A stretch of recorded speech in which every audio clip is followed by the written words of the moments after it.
अच्छा भाई, हम लोगों ने लास्ट क्लास के अंदर जो वर्किंग की थी उसमें हमने वेव्स के ऊपर जो है वो डिस्कशन स्टार्ट कर दी थी। आज ये है कि वेव्स को थोड़ा सा उससे आगे की तरफ लेके चलेंगे।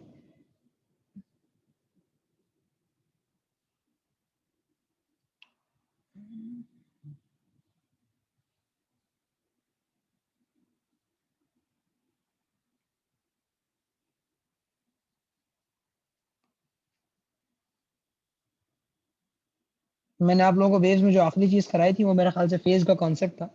ठीक है।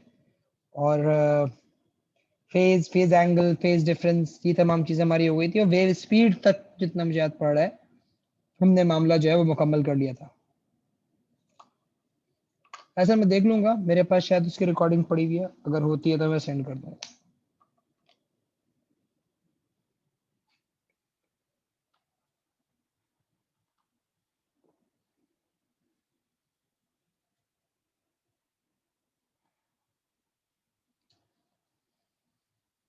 अब हम जरा इंटेंसिटी के ऊपर जाते हैं। सही कि भाई इंटेंसिटी ऑफ अ वेव का क्या कॉन्सेप्ट है और उसको किस तरह से डिस्कस या ट्रीट किया जा रहा होता है, इंटेंसिटी कहीं किसे जाती है बात। सही, इन तमाम चीजों के ऊपर हम गुफ्तगू करते हैं। देखो, ये जो वर्ड है intensity, as the name suggest, ये अपने जनरली आप पढ़ते हुए आए हो इस चीज को। ठीक है। और इंटेंसिटी का जो कॉन्सेप्ट होता है वो इस चीज पे बेस्ड होता है कि आपके पास जो भी एनर्जी किसी पॉइंट पे ट्रांसफर हो रही है, डिलीवर हो रही है, वो एनर्जी कितनी कॉन्सेंट्रेटेड है। क्योंकि देखो, इंटेंसिटी को फोर्स के थ्रू भी समझते हो ना। आप इंटेंसिटी को अमूमन फोर्स के थ्रू भी अंडरस्टैंड करते हो कि भाई आपने जो फोर्स अप्लाई की वो कितनी ज्यादा थी, इंटेंस शिद्दत को बोला जाता है। तो इसी कॉन्सेप्ट को एक्सप्लेन करने के लिए यहाँ पे मामला ये होता है कि जब आप वेव की इंटेंसिटी की बात करते हो तो आप ये डिस्कशन करते हो कि जो आपने एनर्जी ट्रांसफर की है वेव की फॉर्म में, वो एनर्जी कितनी ज्यादा कॉन्सेंट्रेटेड एनर्जी है। क्या वो एनर्जी क्या वो एनर्जी डिस्ट्रीब्यूट हुई हुई है, स्प्रेड आउट हुई हुई है, या वो एनर्जी कन्फाइन हुई हुई है एक स्मॉल से एरिया में। तो जब हम इंटेंसिटी को वेव्स की टर्म्स में डिफाइन करते हैं ना, हम बोलते हैं it's the energy transferred per unit area. लेकिन उसके साथ साथ अब एक और बात भी लिखते हैं, पर यूनिट टाइम। अच्छा, पर यूनिट टाइम कहने का जो मकसद है मैं उस चीज पर जरा एक हाईलाइट आप लोगों को दे देता हूँ। Why do we use the word per unit time? Because the reason we use the word per unit time is because आप पर सेकंड कितनी एनर्जी डिलीवर कर रहे हो, ये बात बहुत अहम होती है।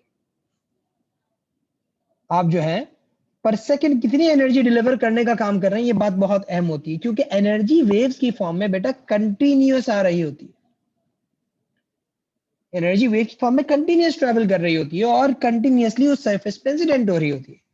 तो भाई फी सेकंड कितनी एनर्जी डिलीवर की गई, ये चीज इंटेंसिटी कहलाती है।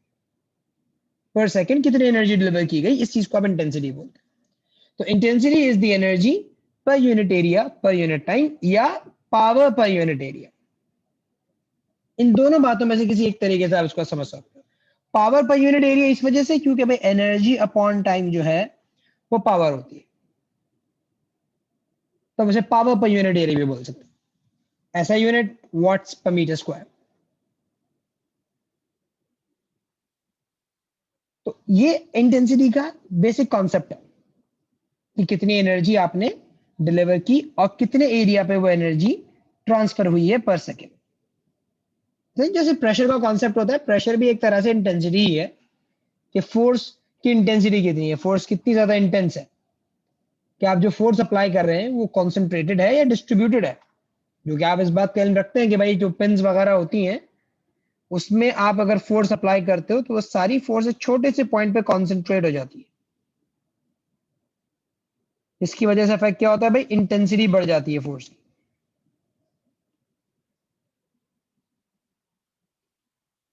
ठीक, फोर्स की इंटेंसिटी इंक्रीज हो जाती है, ज्यादा इंटेंस फोर्स हो जाती है, क्योंकि उसका इफेक्ट जो है वो कॉन्सेंट्रेट हो गया, छोटे से एरिया में कन्फाइन कर दिया। इसी तरह एनर्जी के बारे में बात हुई। अब इंटेंसिटी कुछ चीजों पर डिपेंड करती है, मैं वो बातें समझाता हूं यहाँ पे।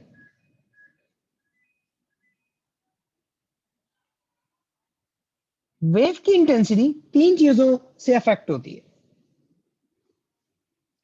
एक है वेव का amplitude,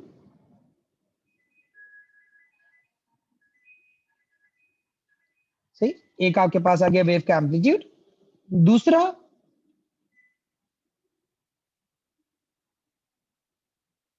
distance from the source, सही, कि आपके पास जो सोर्स है जहां वेव प्रोड्यूस हुई है वहां से कितना दूर है आप। और तीसरी चीज होती है फ्रीक्वेंसी, फ्रीक्वेंसी ऑफ वेव। ये तीन फैक्टर्स ऐसे हैं जिससे इंटेंसिटी पे इफेक्ट आता है। अच्छा, इन तीनों में से ये वाला जो फैक्टर है ना, फ्रीक्वेंसी वाला, ये इलेक्ट्रोमैग्नेटिक वेव्स के लिए है।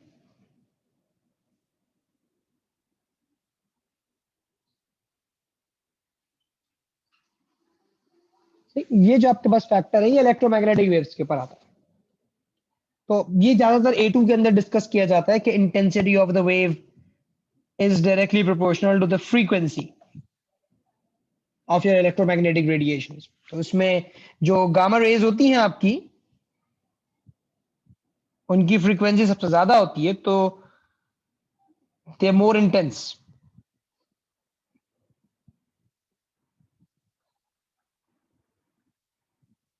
उनकी एनर्जी ज्यादा डिलीवर हो रही होती है। और जो रेडियो वेव्स होती हैं उनकी फ्रीक्वेंसी कम होती है, सो दे आर लेस इंटेंस, उनकी इंटेंसिटी बनस्बत कम होती है। लेकिन जो बाकी दो फैक्टर्स हैं ये मैकेनिकल वेव्स में फिट होते हैं। एम्पलीट्यूड का ताल्लुक और आपके पास डिस्टेंस का ताल्लुक, ये मैकेनिकल वेव्स पे ज्यादा फिट होता है। डिस्टेंस तो खैर दोनों पे इक्वली लग जाता है, उसका इतना मसला नहीं होता।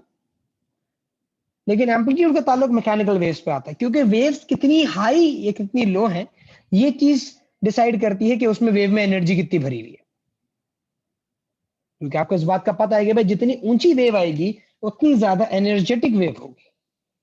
आप समंदर के किनारे अगर खड़े हुए वेव ऑब्जर्व करने का काम कर रहे हैं तो आप इस बात का अंदाजा लगाते हैं वेव की हाइट को देख के हैं कि भाई ये वेव आपको अगर आके टकराती है तो ये आपको ज्यादा नुकसान पहुंचाएगी या कम। उसकी ऊंचाई बताती है, उसका एम्पलीट्यूड बताता है। तो जो इंटेंसिटी यानी एनर्जी जो है आपके पास वेव में, एनर्जी पर यूनिट एरिया पर यूनिट टाइम, वो एम्पलीट्यूड से प्रोपोर्शनल है, लेकिन सिंपल डायरेक्ट प्रोपोर्शनैलिटी नहीं है, एम्पलीट्यूड के स्क्वायर से प्रोपोर्शनैलिटी। इसका मतलब यह है कि अगर मैं एम्पलीट्यूड और इंटेंसिटी का एक अंडरस्टैंडिंग का कॉन्सेप्ट बनाओ आपके पास, तो अगर एम्पलीट्यूड ए है, इंटेंसिटी आई, आप एम्पलीट्यूड को डबल कर दोगे, इंटेंसिटी डबल नहीं होगी बेटा, 4 टाइम्स बढ़ जाएगी। स्क्वायर टाइम्स का इफेक्ट आएगा। जो आप एम्पलीट्यूड में चेंज लाएंगे उसका स्क्वायर टाइम्स इंटेंसिटी में चेंज आएगा। आप एम्पलीट्यूड को ट्रिपल करते हैं, इंटेंसिटी 9 टाइम्स बढ़ जाएगी आपके पास। आप एम्पलीट्यूड को कह लो कि 3 टाइम्स कम करते हैं, इंटेंसिटी 9 टाइम्स कम हो जाएगी। इफेक्ट ऐसा है इस चीज का। तो इंटेंसिटी और एम्पलीट्यूड का स्क्वायर का रिलेशन होता है आपके पास हमेशा।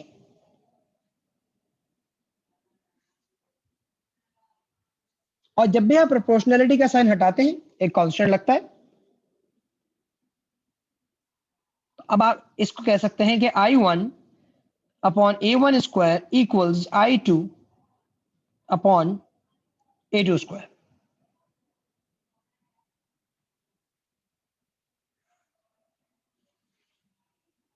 I1 upon A1 square equals I2 upon A2 square. ये आपके पास बेसिक फॉर्मूला आ गया इंटेंसिटी का, जो एम्पलीट्यूड के साथ लिंक हो रहा है। मेजॉरिटी सवाल इस लॉजिक से सॉल्व हो जाता है। और जैसे एम्पलीट्यूड के स्क्वायर के साथ डायरेक्ट प्रोपोर्शनैलिटी है, उसी तरह डिस्टेंस के साथ इंटेंसिटी की इनवर्स प्रोपोर्शनैलिटी है। एंड इट मेक्स सेंस, क्योंकि जब आप लाउड स्पीकर के नजदीक जाते हैं तो आपको आवाज ज्यादा लाउड सुनाई देती है, और जितना आप दूर बढ़ते चले जाते हैं अपने लाउड स्पीकर से, आवाज का जो एम्पलीट्यूड है, उसकी जो लाउडनेस है, आपको उसकी लाउडनेस कम फील होती है, उसकी इंटेंसिटी इतनी फील नहीं होती। उसकी वजह यही है कि आप जितना दूर जाते हैं एनर्जी फैल जाती है, ज्यादा बड़े एरिया के अंदर डिस्ट्रीब्यूट हो जाती है। जब आप करीब होते हैं उसके तो एनर्जी फैली हुई थोड़ी होती है, अभी तो लाउड स्पीकर से निकली ही है। तो सारी एनर्जी नजदीक के चंद मॉलिक्यूल्स में ही बंद है कि भाई ये लाउड स्पीकर है, अभी साउंड प्रोड्यूस ही हुई है, तो सिर्फ इतने से एरिया में जितने मॉलिक्यूल्स आ रहे हैं उन सब के पास एनर्जी थी। लेकिन जैसे जैसे आपका ये लाउड स्पीकर साउंड को स्प्रेड आउट करने का काम करता है, तो अब मामला ये होता है आपके पास कि आपके पास इंटेंसिटी गिर जाती है, क्योंकि एनर्जी डिस्ट्रीब्यूट हो गई, ज्यादा बड़े एरिया में फैल चुकी है। तो इंटेंसिटी का ताल्लुक डिस्टेंस के स्क्वायर से इनवर्स में आता है, और ये डिस्टेंस का स्क्वायर आपके सोर्स से डिस्टेंस, कि आप सोर्स से कितने दूर हैं।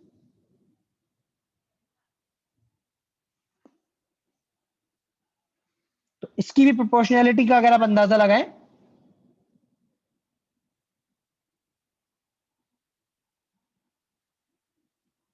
तो डिस्टेंस और इंटेंसिटी का रिलेशन कुछ ऐसा बनेगा कि अगर आपके पास डिस्टेंस था डी, इंटेंसिटी थी आई, आपने डिस्टेंस डबल किया, इंटेंसिटी 4 टाइम्स गिर गई।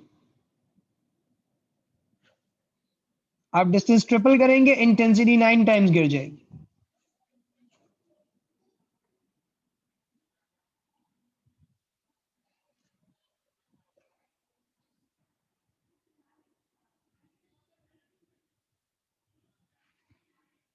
तो ये हो जाएगा I1 D1 square equals I2 D2 square. ये वाला फॉर्मूला आप डिस्टेंस के साथ लगा सकते हैं।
यहां तक कोई कंफ्यूजन है, कोई इशू है तो मुझसे पूछ लो।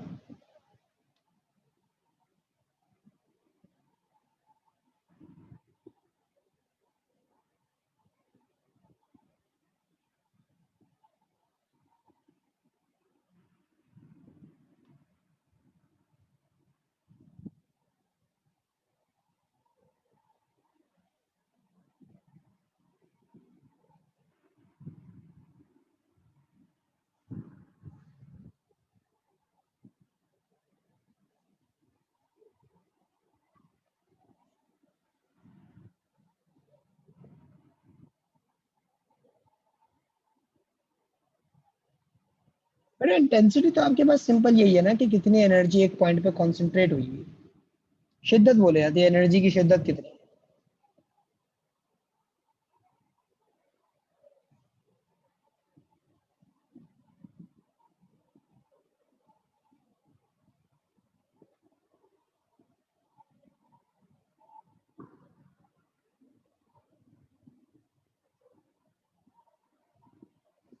जैसे एक छोटा सा सवाल आया है एमसीक्यू का, आसान से सवाल जो आते हैं, एक बेसिक से शुरू करते हैं, फिर आगे मुश्किल वाला पे भी जाएंगे हम।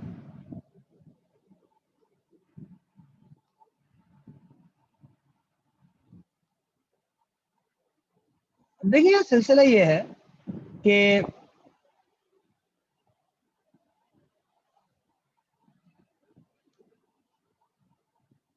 हमसे कहा जा रहा है कि भाई amplitude of the wave is A and intensity is आई।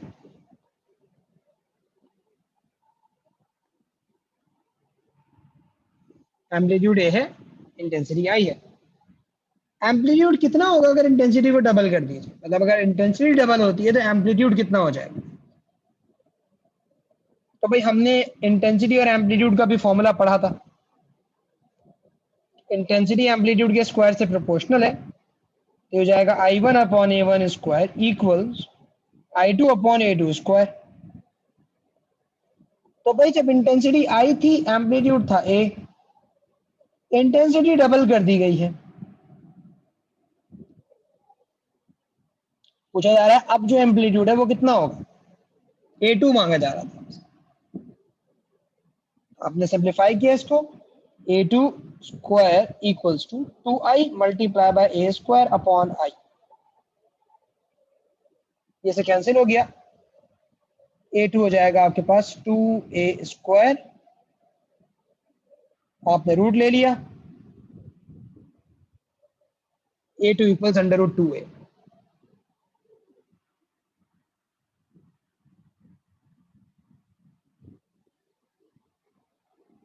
आपका आंसर सी हो गया। फॉर्मूला सिखाने का मकसद ये था ताकि आप फॉर्मूला अप्लाई करके आंसर जज करो, डायरेक्ट अपने हिसाब से मत जज जंप करना कंक्लूजन्स पे, गलती कर बैठोगे कि भाई आपके पास एम्पलीट्यूड ए था, इंटेंसिटी आई थी, अभी हमने एम्पलीट्यूड जो है वो इंटेंसिटी को डबल किया है, पूछा जा रहा है एम्पलीट्यूड पे क्या इफेक्ट हुआ होगा, तो प्रोपोर्शनलिटी अप्लाई करके जज कर लिया एम्पलीट्यूड पे क्या इफेक्ट आया होगा।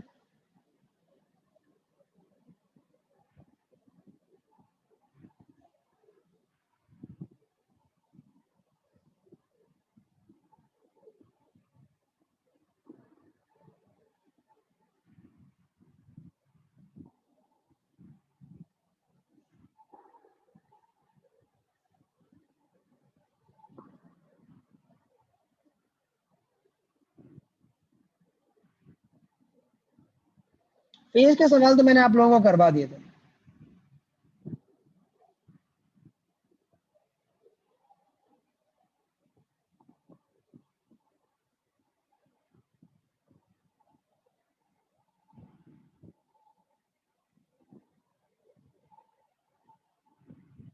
एक ये सवाल देखते हैं। इस सवाल में बोला गया light wave has an amplitude of A is incident normally on the surface area S. The power per unit area reaching the surface is P. अच्छा अब देखो उन्होंने ढके छुपे अल्फाज में कुछ बातें बताई। उन्होंने बोला वेव का एम्पलीट्यूड ए है, जिस एरिया पे इंसिडेंट हो रहा है वो उस एरिया को एस बोला गया है, और power per unit area, power per unit area intensity होती है। आपने डेफिनेशन देखी थी ना इंटेंसिटी की, एनर्जी पर यूनिट एरिया पर यूनिट टाइम या पावर पर यूनिट एरिया। तो इंटेंसिटी को वो पी बोल रहे हैं, इंटेंसिटी को वो पी बोल रहे हैं। इस क्वेश्चन में उन्होंने थोड़ी सी टर्म्स चेंज की, इंटेंसिटी को पी बना दिया। वो बोलते हैं amplitude of the wave of the light wave is increase to 2a। Amplitude को a से बढ़ा के 2a कर दिया गया। The light is then focused onto a smaller area which is 1/3 of s, और एरिया को 1/3 कर दिया गया है। इसमें दो चीजें चेंज हुई हैं। एम्पलीट्यूड के क्या किया उसने, एम्पलीट्यूड उसने डबल किया है, और एरिया जिसपे आपकी लाइट इंसिडेंट हो रही थी उसको उसने 1/3 कर दिया, उसको उसने 1/3 करने का काम कर दिया। अब आप जो है यहाँ पे वो बोल रहे हैं what is the power per unit area on this smaller area.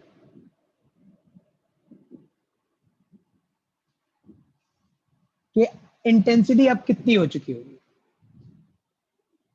Intensity जो है वो अब कितनी होगी। तो देखो आपको ये बात पता है कि इंटेंसिटी एम्पलीट्यूड के स्क्वायर से प्रोपोर्शनल है, और based on formula intensity equals power per unit area, area से इनवर्सली प्रोपोर्शनल है, एम्पलीट्यूड के स्क्वायर से प्रोपोर्शनल है डायरेक्ट में, और एरिया से इनवर्स है।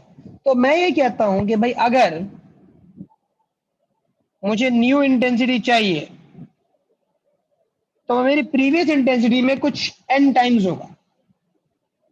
तो देखो मैंने एम्पलीट्यूड डबल किया, मैंने आप लोगों को पहले भी वो टेबल करवाते हुए बात समझाई थी कि जब आप एम्पलीट्यूड डबल करते हो तो इंटेंसिटी में 4 गुना का इंक्रीमेंट आता है, स्क्वायर टाइम का इफेक्ट आता है ना। उस पर स्क्वायर लगी हुई एम्पलीट्यूड पे पावर।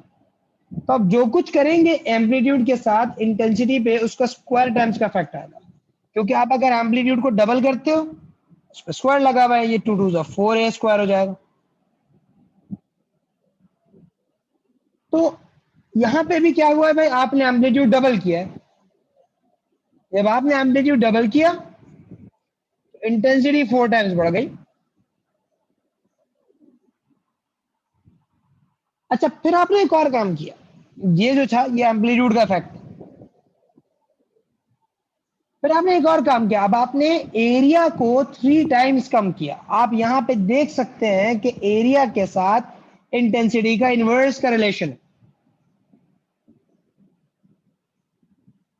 एरिया के साथ इंटेंसिटी का इनवर्स का रिलेशन है। आप एरिया बढ़ाएंगे तो इंटेंसिटी कम हो जाएगी, आप एरिया कम करेंगे तो इंटेंसिटी बढ़ जाएगी। आपने क्या किया है, आपने लिखा था the light is then focused on to a smaller area which is 1/3 of S. आपने एरिया को 3 टाइम्स कम कर दिया है। जब आप एरिया को 3 टाइम्स कम करेंगे तो इंटेंसिटी 3 टाइम्स बढ़ जाएगी आपके पास। तो यहाँ पे दूसरा इफेक्ट जो आया वो एरिया की वजह से आया। आपने एरिया 3 टाइम्स कम कर दिया, इनवर्स का रिलेशन है एरिया के साथ इंटेंसिटी का, तो इसकी वजह से भी इंटेंसिटी 3 टाइम्स बढ़ गई। ये एरिया की वजह से इफेक्ट आया है।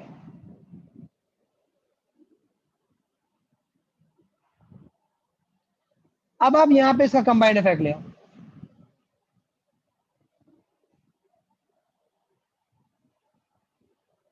12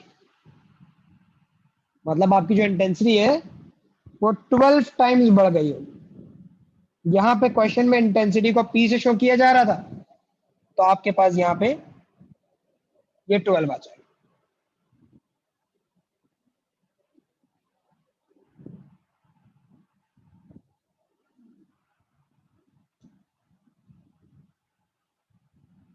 अब इस सवाल को पढ़ो और देखो मैंने यहाँ पे क्या किया है, उसको कॉम्प्रिहेंड करने की कोशिश करो।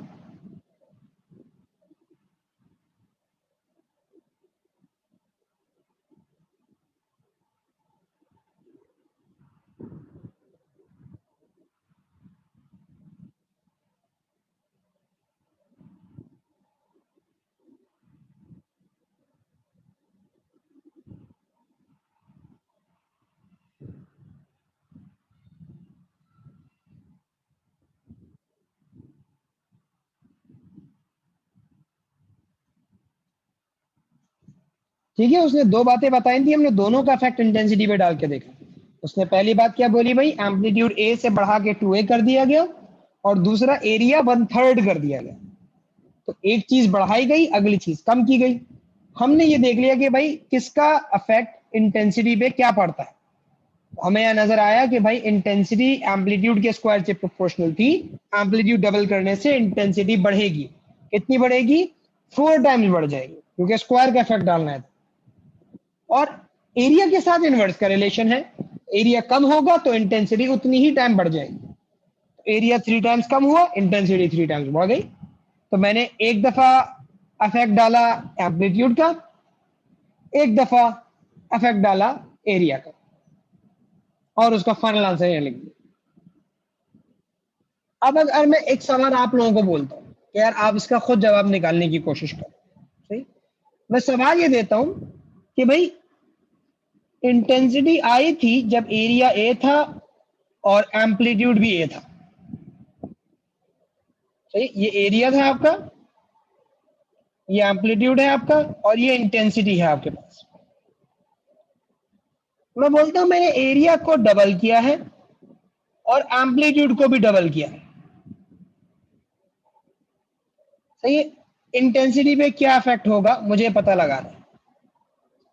इसी तरह से एरिया को हाफ किया है, एम्पलीट्यूड को ट्रिपल किया है, मुझे पता लगाना है मेरे पास इंटेंसिटी पे क्या इफेक्ट आएगा।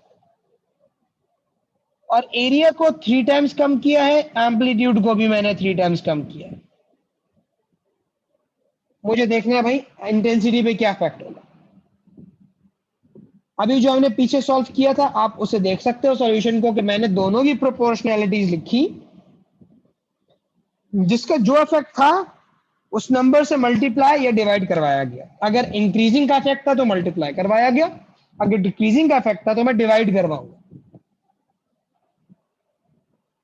जैसे पहला मैं आपको करके दिखा देता हूं एक, फिर आगे क्या आप लोग ट्राई करना कि भाई मुझे पता है इंटेंसिटी का एम्पलीट्यूड के स्क्वायर से प्रोपोर्शनल है मामला, और एरिया से इनवर्सली प्रोपोर्शनल है मामला।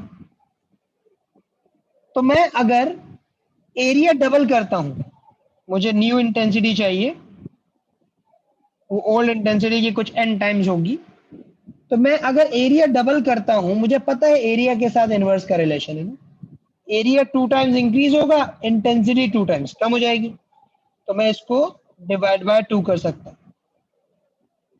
ये एरिया की वजह से इफेक्ट है।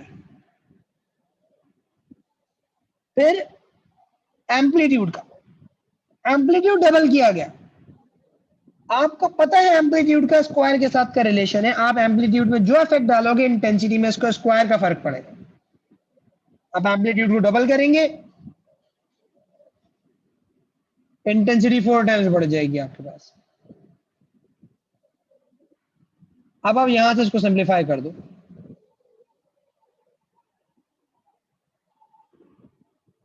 ये आपके पास हो जाएगा 2 1 2, 2 2 4, ये एम्पलीट्यूड का इफेक्ट आया बताओ। तो आपकी जो न्यू इंटेंसिटी हो गई वो प्रीवियस वाले की 2 टाइम्स हो गई।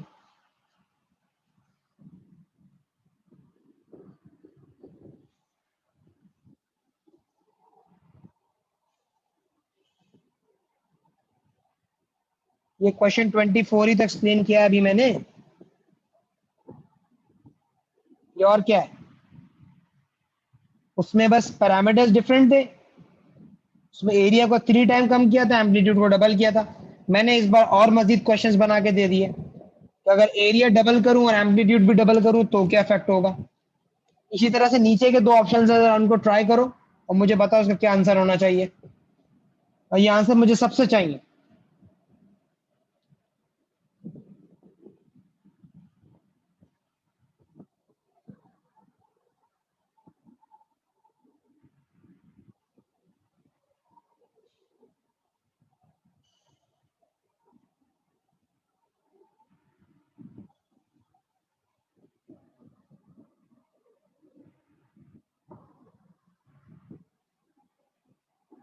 ठीक है अहमद, ठीक है बिलाल।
ठीक है रहीम साहब,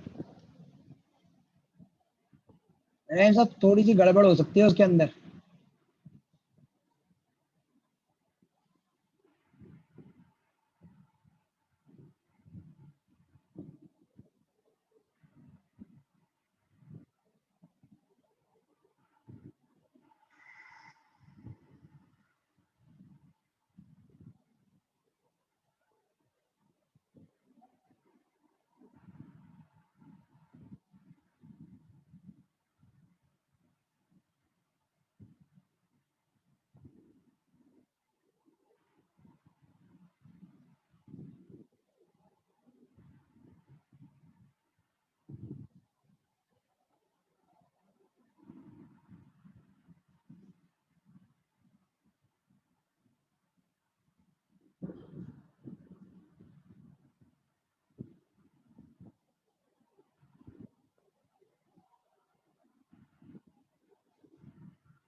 चलें, सबने दे दिए अपने अपने जवाबात। अब हम आपको यहाँ पे सॉल्यूशन करके बताते हैं और आप इसको देखिएगा कि आपके जवाबात करेक्ट है या नहीं। सेकेंड ऑप्शन में था कि आपने एरिया को हाफ किया और एम्पलीट्यूड को 3 टाइम्स इंक्रीज किया। ठीक है भाई, तो जो न्यू इंटेंसिटी होगी वो प्रीवियस वाले के कुछ सर्टेन टाइम्स होगी।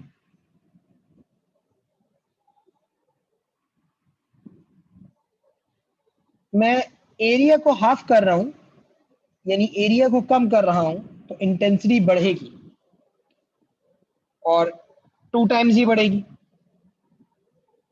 फिर मैंने एम्पलीट्यूड को ट्रिपल किया, तो उस पे एम्पलीट्यूड पे उस वैल्यू का स्क्वायर टाइम्स का इफेक्ट आएगा। एम्पलीट्यूड 3 टाइम्स बढ़ा लेकिन इंटेंसिटी 3 टाइम्स ही बढ़ेगी, इंटेंसिटी 9 टाइम्स बढ़ जाएगी, 3 का स्क्वायर का इफेक्ट आएगा। तो हमारे पास जो न्यू इंटेंसिटी आ गई वो 3 का स्क्वायर 9, 9 टू 18 आई हो गई। ये सेकंड वाले का आंसर होगी। इंटेंसिटी 18 टाइम्स बढ़ जाएगी आपके पास। इसी तरह से अगर आप थर्ड वाला देखें कि जो न्यू इंटेंसिटी है वो प्रीवियस इंटेंसिटी के कितने टाइम्स, आपने एरिया को 3 टाइम्स कम किया तो इंटेंसिटी 3 टाइम्स बढ़ गई। एरिया का इनवर्स का रिलेशन था ना, इंटेंसिटी 3 टाइम्स इंक्रीज हो गई आपके पास। आपने एम्पलीट्यूड को 3 टाइम्स कम किया, एम्पलीट्यूड को 3 टाइम्स कम किया है तो इंटेंसिटी भी कम होगी। कितने टाइम्स कम होगी, 3 का स्क्वायर टाइम्स कम हो जाएगी। तो आप 3 का स्क्वायर टाइम्स रिड्यूस कर दें तो आपकी जो न्यू इंटेंसिटी होगी वो प्रीवियस इंटेंसिटी का 1/3 हो जाएगी।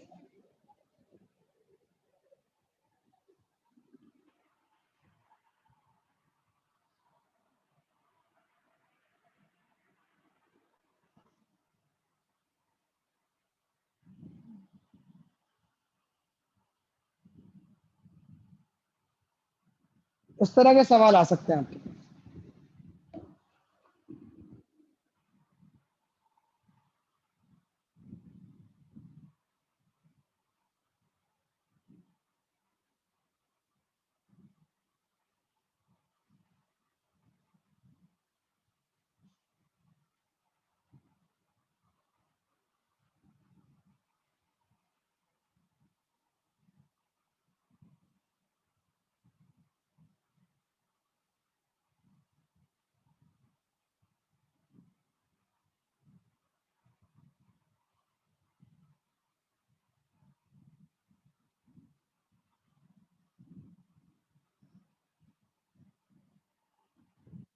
जल्दी से इस सवाल का जवाब मुझे बता दो आप। Won't take you more than 2 और 3 मिनट्स। इसको करो ऐसा ना भी।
अच्छा भाई, किसी का सी आया है, किसी का ए आया है, किसी का आंसर ही नहीं आया अभी तक। लो, अक्टूबर नवंबर की तैयारी कर रहे हो बेटा। आपके पास दो वेव्स हैं, उनमें से एक की इंटेंसिटी गिवन है, अगली की चाहिए। एम्पलीट्यूड दोनों के गिवन है। आपको पता है इंटेंसिटी एम्पलीट्यूड के स्क्वायर के प्रोपोर्शनल होती है। तो आप नहीं कह सकते कि I1 upon A1 square equals I2 upon A2 square. पहली वाली वेव 1, उसकी इंटेंसिटी है 1.6 एक्सपोनेंट -6, और उसका एम्पलीट्यूड जो है वो है 2।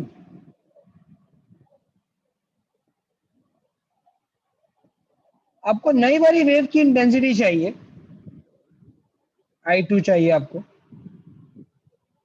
उसका एम्पलीट्यूड है 3। सिंप्लीफाई कर ले।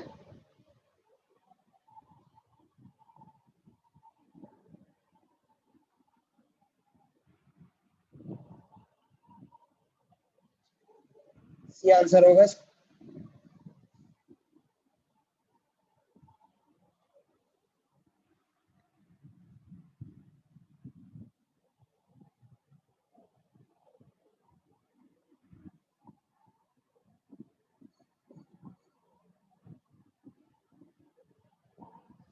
सिंपल फॉर्मूला था, वैल्यूज गिवन थी, बस फीड इन करना था, आंसर निकालना था इसके अंदर।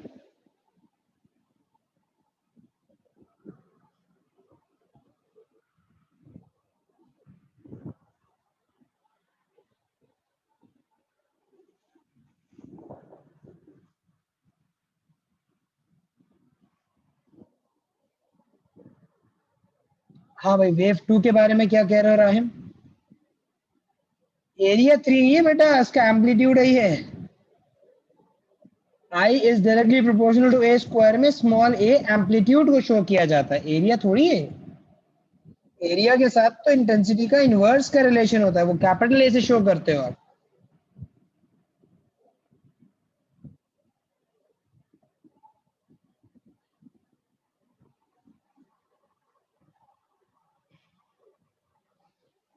अब एक सवाल इसी तरह से यहाँ पे, इसमें वो एम्पलीट्यूड के बारे में पूछ रहे हैं। इस सवाल को पढ़ो। उन्होंने बोला भाई हमें इतना पता है इंटेंसिटी डिस्टेंस के स्क्वायर से इनवर्सली प्रोपोर्शनल है। पॉइंट पी पे डिस्टेंस बताया आर और एम्पलीट्यूड दे दिया 8। बोलते हैं पॉइंट क्यू पे बताओ एम्पलीट्यूड कितना होगा। डिस्टेंस उन्होंने डबल कर दिया, डिस्टेंस 2r कर दिया, आर से बढ़ा के 2r कर दिया डिस्टेंस, और आपसे पूछा जा रहा है कि भाई आप एम्पलीट्यूड बताइए, वहां पे एम्पलीट्यूड कितना होगा। इस सवाल को सॉल्व करने के लिए आपने क्या करना है, आपने एम्पलीट्यूड के साथ का भी जो रिलेशन है वो भी लिखना है कि भाई इंटेंसिटी एम्पलीट्यूड के स्क्वायर से प्रोपोर्शनल है और डिस्टेंस के स्क्वायर से इनवर्सली प्रोपोर्शनल। मुझे एम्पलीट्यूड और डिस्टेंस का रिलेशन चाहिए सर, सवाल ही है, उसने इंटेंसिटी मांगी नहीं। उसने तो बोला मैं डिस्टेंस बढ़ाता हूँ, एम्पलीट्यूड पे क्या फर्क होगा। तो मैं दोनों प्रोपोर्शनैलिटीज को कंबाइन करने की कोशिश करता हूँ। तो मुझे अब दिख रहा है कि यार इंटेंसिटी एम्पलीट्यूड के स्क्वायर से डायरेक्ट है और डिस्टेंस के स्क्वायर से इनवर्स है।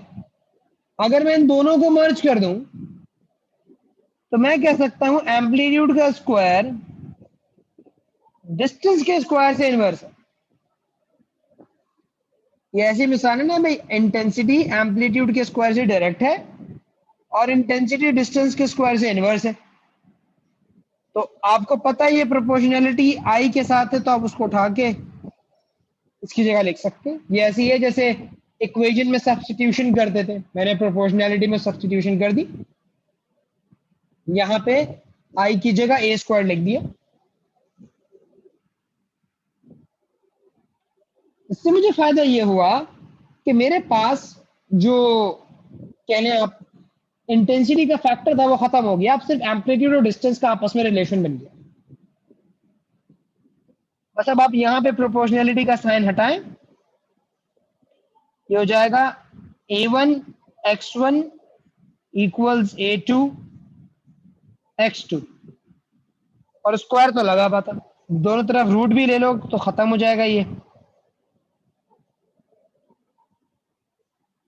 a1 x1 equals a2 x2, a amplitude x distance, simple inverse का रिलेशन है। तो भाई एम्पलीट्यूड था 8 जब डिस्टेंस था r, एम्पलीट्यूड चाहिए, डिस्टेंस हो गया 2r। आपके पास r से r सिंप्लीफाई हुआ, ये आपके पास एम्पलीट्यूड आ गया 4 माइक्रोमीटर। क्या किया मैंने क्वेश्चन के अंदर, मैंने सब्स्टिट्यूशन की, दो प्रोपोर्शनैलिटीज थी, उन दोनों को कंबाइन करके एक प्रोपोर्शनैलिटी बनाया। वो इसलिए बनाया ताकि मैं ये कह सकूं कि भाई मेरे पास एम्पलीट्यूड का डिस्टेंस से क्या रिलेशन।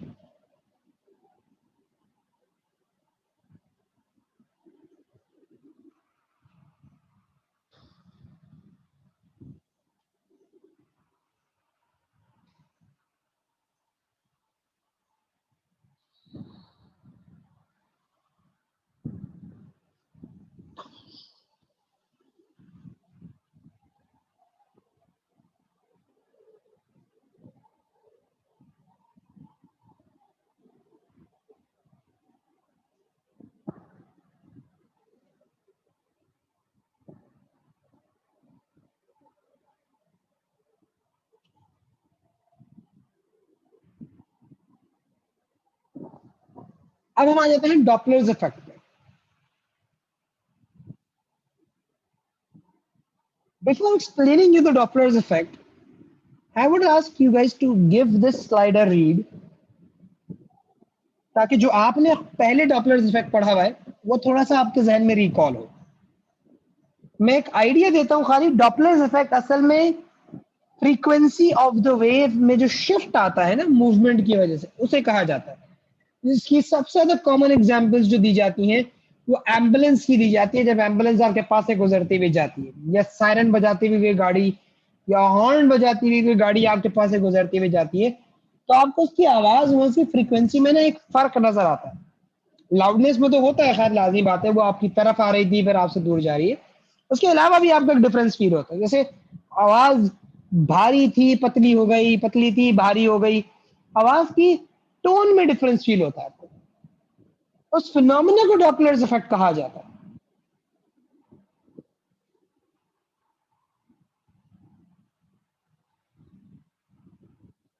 उसमें भी नजर देखो यहाँ पे क्या लिखा गया।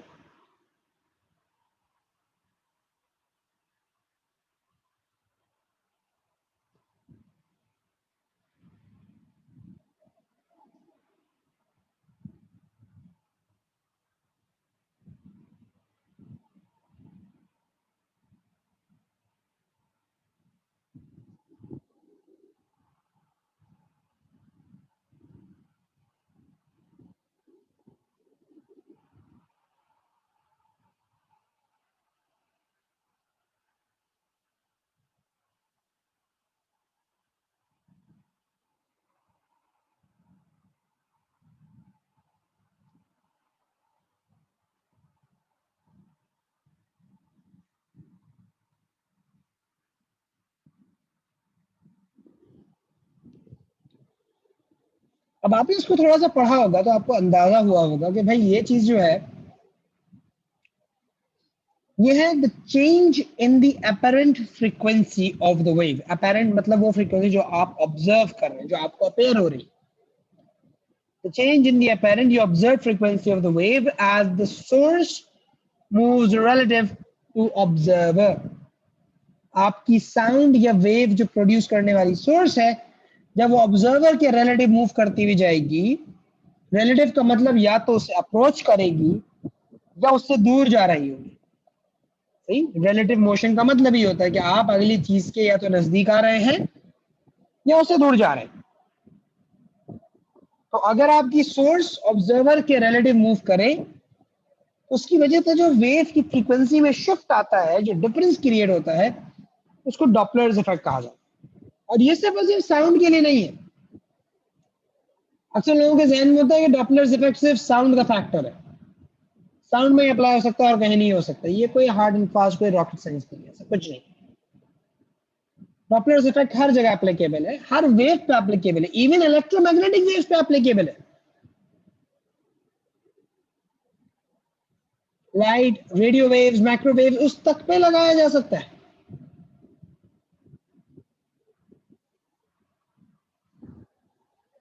तो यहां पे देखो आपके पास सेंटर में एक सोर्स रखी हुई थी। लेट्स से ये सोर्स वाटर वेव की सोर्स है और ये एक डिपर है जो कंटिन्यूअसली पानी के ऊपर स्ट्राइक कर रहा है और स्ट्राइक करके वाटर वेव्स बनाने का काम कर रहा है। और ये वाटर वेव्स लाजमी बात है वाटर रिपल्स की फॉर्म में फैल रही होंगी साइडवेज, फॉरवर्ड, बैकवर्ड और दो जगहों पे दो ऑब्जर्वर्स खड़े हैं, observer A and observer B.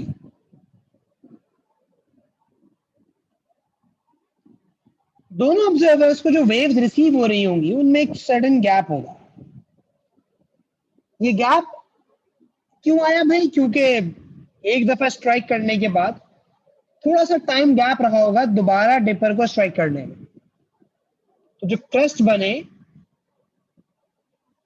उनमें गैप है।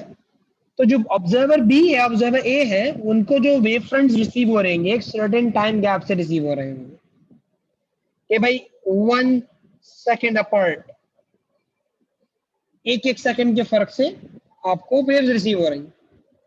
और जो सोर्स है वो भी एक एक सेकंड के फर्क से वेव बना रहा होगा, तभी तो 1 सेकंड का गैप आया है इनके दरमियान में।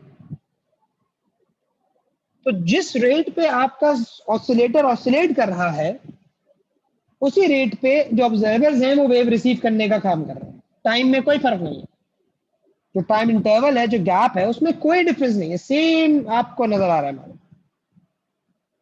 डिपर 1 सेकंड में एक दफा पानी पे स्ट्राइक करता है, ऑब्जर्वर्स एक एक सेकंड के बाद वेव फ्रंट्स रिसीव कर। तो इस वक्त मैं कहूंगा जो ऑब्जर्व्ड फ्रीक्वेंसी है और जो सोर्स की फ्रीक्वेंसी है वो बराबर है।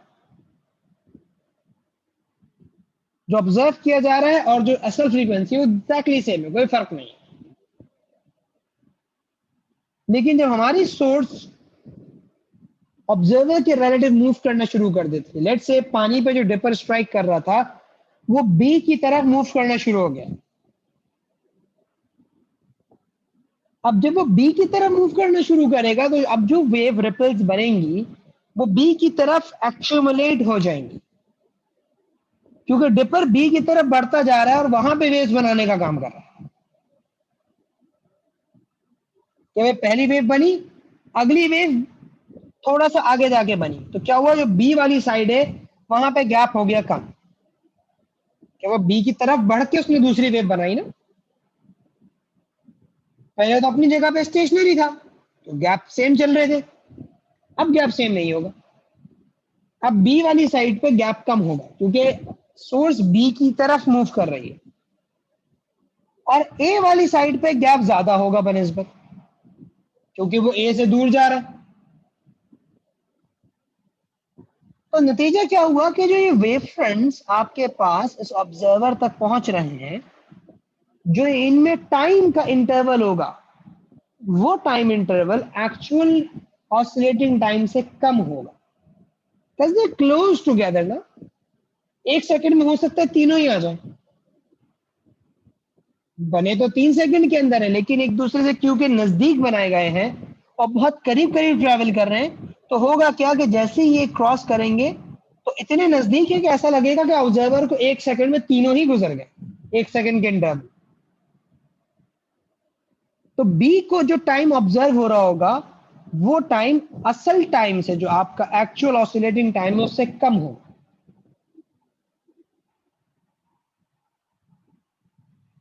Observer B will be observing waves having time difference less than the actual time period, जबकि A को बिल्कुल इसका ऑपोजिट फील होगा। ऑपोजिट क्यों फील होगा भाई? क्योंकि सोर्स ए से दूर जा रही थी, एक वेव फ्रंट बनने के बाद जो अगली वेव फ्रंट प्रोड्यूस हुई थी उसमें टाइम डिले ज्यादा लगेगा ए को, क्योंकि जो अगली वेव है वो और मजीद दूर बनाई गई है। तो जो गैप क्रिएट हो गया है एक वेव फ्रंट और दूसरे वेव फ्रंट के दरमियान में, वो बड़ा गैप है। और बड़े गैप होने की वजह से आपके पास यहाँ पे जो टाइम का मसला आ रहा है वो ज्यादा आ रहा है। जो ऑब्जर्व टाइम होगा वो एक्चुअल टाइम से ज्यादा होगा।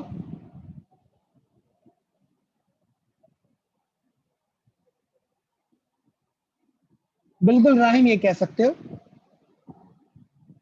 they'll be receiving more waves in less time because they are close to one another। जबकि एक ही तरफ क्या होगा, तो waves are further away from one another, तो you will be receiving less waves। So the frequency would be like different, the apparent frequency will be different। अलग feel होगा हमें कि यार आवाज, ये तो मतलब टाइम अलग है, फ्रीक्वेंसी अलग है। मतलब मैं अगर बोलूं कि भाई मैं 1 सेकंड में एक वेव बना रहा हूँ, ऑब्जर्वर भी बोलेगा सवाल ही पैदा नहीं होता, आप 1 सेकंड में एक वेव बना रहे हो। इतनी करीब करीब वेव्स थोड़ी बनती हैं, मैंने तो 1 सेकंड में 3 रिसीव कर ली। और ए बोलेगा मैं भी नहीं मानता आप 1 सेकंड में एक वेव बनाने का काम कर रहे हैं। आप गैप देखिए कितना बड़ा है दो वेव फ्रंट्स के दरमियान में। मेरे पास एक वेव फ्रंट जब गुजरती है तो उसके 1.5 या 2 सेकंड बाद दूसरी वेव फ्रंट आती है। तो आपने तो गलत बोला कि 1 सेकंड में आप एक वेव बना रहे हैं, ऐसा हो ही नहीं सकता। हालांकि ऐसा है। वो जो डिफरेंस आया वो सोर्स की मूवमेंट की वजह से आया। इस फिनोमेना को डॉपलर्स इफेक्ट का नाम दिया जाता है कि भाई ऑब्जर्वर भी, क्योंकि वहां पे time,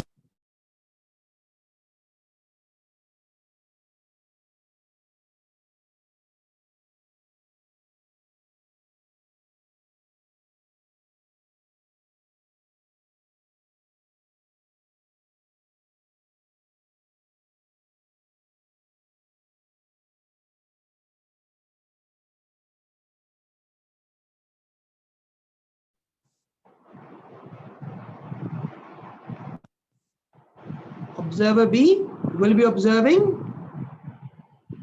a higher frequency, and observer A will be observing a smaller frequency। उसको फ्रीक्वेंसी कम फील हो रही हो। ये जो डिफरेंस इन फ्रीक्वेंसी है ये Doppler's, this is the Doppler's.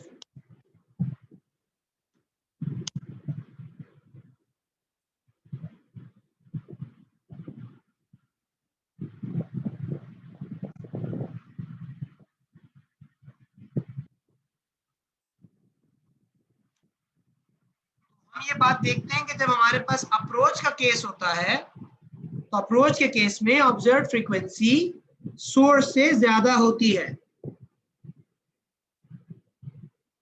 सही, जैसे बी को ऑब्जर्वर को अप्रोच कर रही थी सोर्स, तो ऑब्जर्व फ्रीक्वेंसी सोर्स से ज्यादा थी। जबकि इधर रिसीड कर रही थी, दूर हट रही थी, तो ऑब्जर्व फ्रीक्वेंसी सोर्स से कम थी हमारे पास।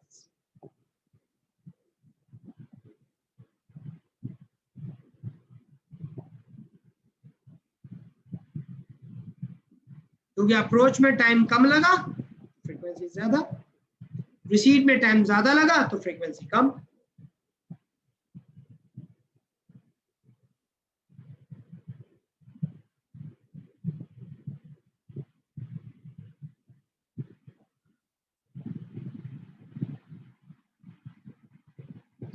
यहां पे इसके फॉर्मूले का कॉन्सेप्ट है। इसके दो फॉर्मूले हैं, वैसे मतलब एक ही फॉर्मूला है, उसके दो पार्ट्स बनते हैं। पेपर में आपको ये वाला फॉर्मूला दे दिया जाता है, मसला ये प्लस माइनस के साइन के साथ दिया था। आपने खुद फैसला करना है कि इसमें प्लस साइन लगाएंगे या माइनस साइन लगाएंगे, कि कब प्लस लगेगा कब माइनस लगेगा, ये हमें पता होना चाहिए।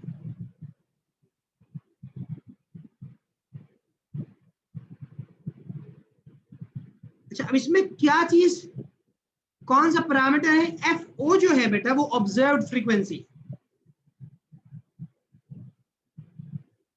एफ एक्चुअल फ्रीक्वेंसी है, ये सोर्स की फ्रीक्वेंसी है जिसपे सोर्स ऑसिलेट कर रही है, असल फ्रीक्वेंसी।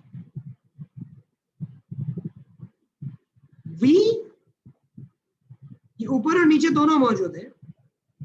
ये आपके पास जो वेव है, ये वेव की स्पीड है। वेव किस स्पीड से ट्रेवल कर रही है? जैसे साउंड वेव्स होती हैं, साउंड वेव्स की स्पीड 330 मीटर्स पर सेकेंड। लाइट वेव्स होती हैं, लाइट वेव्स 3 एक्सपोनेंट 8 मीटर्स पर सेकेंड पे चल रही होती है। ये वो चीज है। और वी एस, एस का मतलब है सोर्स, ये सोर्स की स्पीड है कि आपका जो ऑसिलेटर या आपका जो डिपर ट्रैवल कर रहा था, वो किस रफ्तार से ट्रैवल कर रहा था भाई?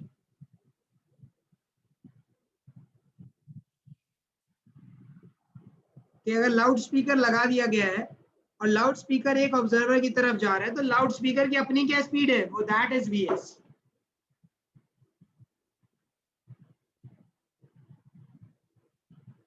तो वी, वी एस, एफ और एफ ओ, ये चार फैक्टर्स होते हैं जो इस फॉर्मूले के अंदर मौजूद है। सवाल ये आता है पेपर में, एग्जाम में ये प्लस माइनस के साथ फॉर्मूला दे देता है, हमें खुद फैसला करना पड़ता है कि हम किस केस में प्लस का साइन लगाएं और किस केस में माइनस का साइन।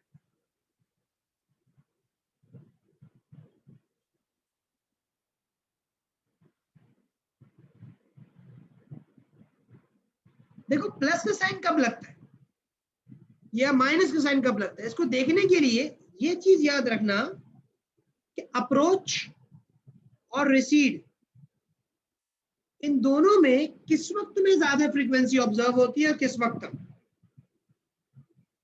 देखो जब सोर्स अप्रोच करती है ना, सही करीब आती है, तो वेव फ्रंट्स करीब करीब हो जाते हैं। जब वेव फ्रंट्स करीब करीब हो जाएंगे, फ्रीक्वेंसी बढ़ जाएगी, एक सेकंड में ज्यादा वेव्स मिलेंगी तुमको। तो एफ ओ एक्चुअल से ज्यादा है। अब देखो एफ ओ बड़ा कब आएगा? जब डिनोमिनेटर छोटा होगा तुम्हारा, और डिनोमिनेटर छोटा माइनस करके आता है, वी माइनस वी एस।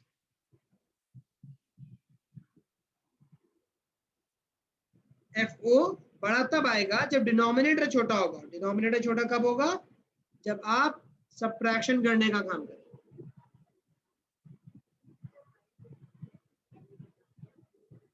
और रिसीड में क्या मामला है? रिसीड में क्योंकि आप दूर हट रहे हैं, तो भाई ऑब्जर्व फ्रीक्वेंसी आपके पास कम है।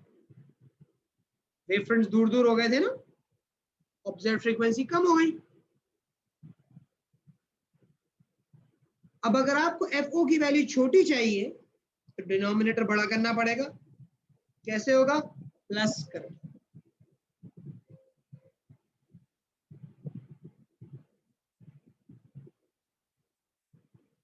ये चीज आपने अपने जहन में रखनी कि कब आप पॉजिटिव लगाएंगे, कब आप नेगेटिव लगाएंगे। अप्रोच में नेगेटिव, रिसीड में पॉजिटिव। तो कैसे याद रखा भाई? अप्रोच के वक्त एफ ओ बड़ा होता है, आंसर बड़ा सिर्फ तभी आएगा जब डिनोमिनेटर छोटा होगा, इसलिए माइनस लगाना पड़ेगा। रिसीड दूर हटने में ऑब्जर्व फ्रीक्वेंसी कम होती है, आंसर एफ ओ का छोटा से तब आएगा जब डिनोमिनेटर बड़ा होगा, प्लस लगाएंगे हम।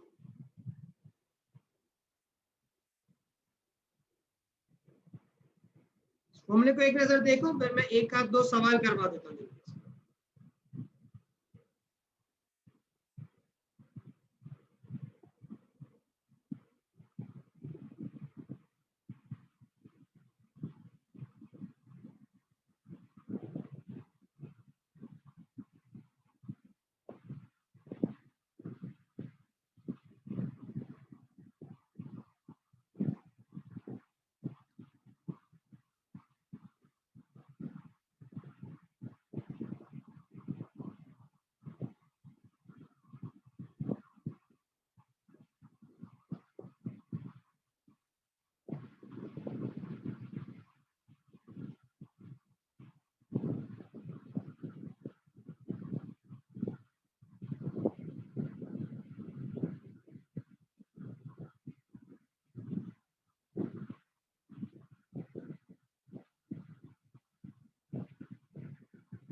सवाल कराता हूँ उसका।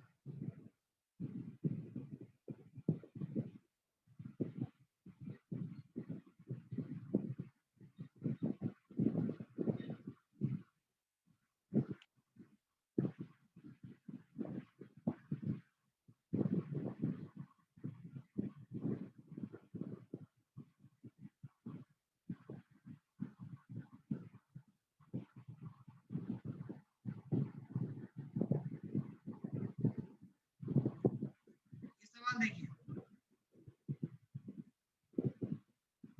क्वेश्चन कहता है car travelling at a steady speed in a straight line passes close to a stationary observer. The observer measures the frequency of sound from the engine. As the car approaches, the observed frequency is 220 hertz. When the car moves away, the observed frequency is 180 hertz. ये दोनों observed frequencies हैं आपकी।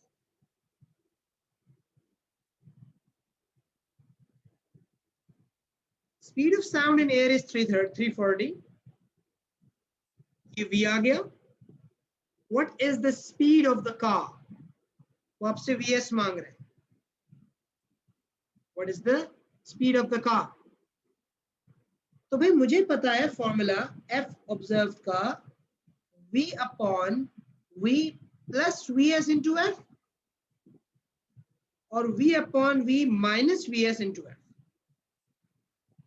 एक लगता है approach पे, एक लगता है रिसीट पे। कब अप्रोच पे लगेगा और कौन सा वाला रिसीट पे, इसके लिए मैंने बताया था कि भाई अप्रोच के वक्त ऑब्जर्व फ्रीक्वेंसी ज्यादा होती है एक्चुअल से। बड़ा आंसर कब आता है? जब डिनोमिनेटर छोटा होता है। तो भाई ये है अप्रोच का केस, FOF से बड़ा, और ये होगा रिसीट का केस।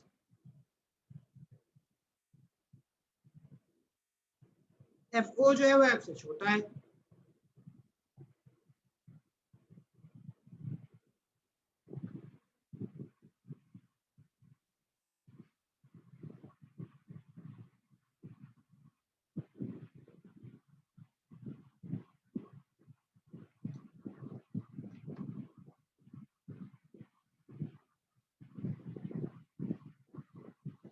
हमने बारी बारी इसमें डाटा रख देना है अपना।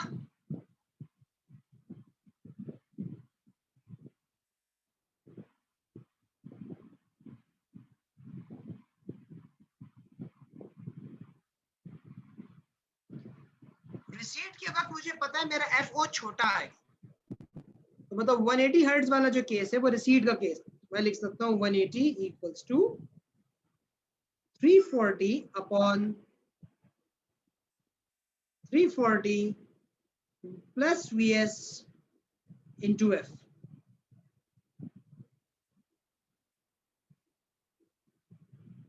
ठीक है, आपको F भी नहीं पता ना। और इसी तरह अप्रोच में क्योंकि ये FO ज्यादा आता है, 220 equals 340 upon 340 minus VS into F. Now you have two equations, you have two unknowns. आप सिंप्लीफाई कर लो, 220 into 340 minus VS upon 340 equals F। F को मैंने सब्जेक्ट बनाया, उसको उठा के मैं इधर रख दूँ। F सब्स्टिट्यूट इसलिए कर रहा हूं क्योंकि मुझे VS चाहिए था ना, F तो चाहिए नहीं था, तो F उड़ा दूंगा मैं यहाँ से। तो ये हो जाएगा 180 equals 340 upon 340 plus VS into 220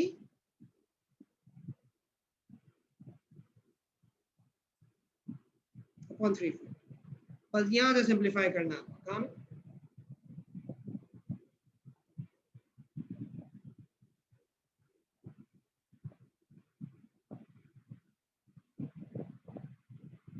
आप चाहे डायरेक्ट कैलकुलेटर में कर लें या इसको मर्जी सिंप्लीफाई करते हुए कर लें, इसको कांस्टेंट बना दें, मल्टीप्लाई करवा दें उससे। अब आपके पास एक ही अननोन रह गया पूरी।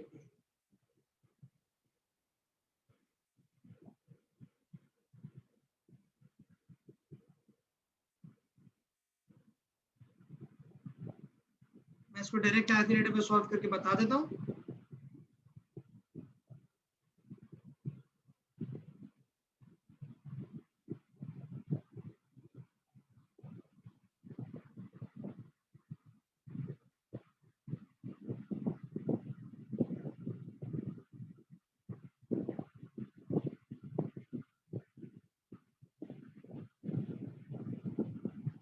फ्लक्स आ रहा है, यानी हमारा ये आ रही है 34।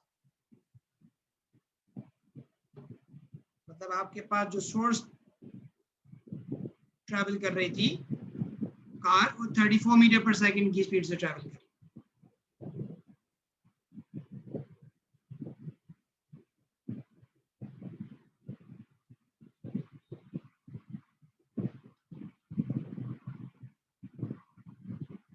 इसका चाहो तो स्क्रीनशॉट ले लो अपने पास।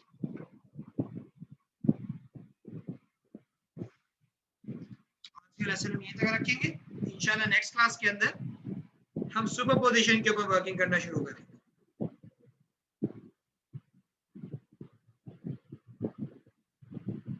टेक केयर भाई, अल्लाह हाफिज।